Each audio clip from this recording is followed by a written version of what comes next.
மக்களே, வெளிநாடா இருந்தாலும் சரி வெளியூரா இருந்தாலும் சரி, துணி துவைக்கிறது எத்தனை வகைப்படும்? துணி துவைக்கிறது 5 வகைப்படும். முதல் வகை அப்படின்னு கேட்டீங்கன்னா டெய்லி துணி துவைப்பான்.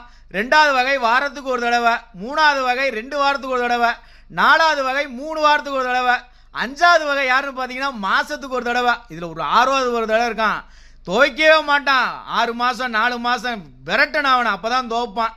இதில் முக்கியமான விஷயம் கேட்டுக்கோங்க, முதல் நாள் ஊற போட்ட துணியை 4 வாரம் கழிச்சு நாத்தம் எடுத்ததுக்கப்புறம் துணி துவைப்பான். பார்த்தீங்களா?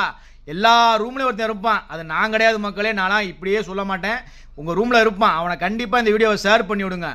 ஏன்னா வெளிநாட்டில் எல்லாருமே ஒத்துமையாக இருக்கோமா, டெய்லி துணி துவைக்காமல் அவனை கேட்காத கேள்வியை கேட்டால் தான் துணியை துவைப்பான், இல்லைனா துணியை துவைக்க மாட்டான். அன்றாட துவைச்சு அன்றாட சுத்தமாக இருங்க. உங்கள் ரூமில் யாரெல்லாம் என்னென்ன பண்ணுறாங்கன்னு தெரிஞ்சுக்கணும்னு ஆசைப்பட்டீங்க அப்படின்னா மறக்காமல் கமெண்ட் பாக்ஸில் வந்து கமெண்ட் பண்ணிட்டு போங்க. துணி துவைக்கணும், சுத்தமாக இருக்கணும். சுத்தம் தான்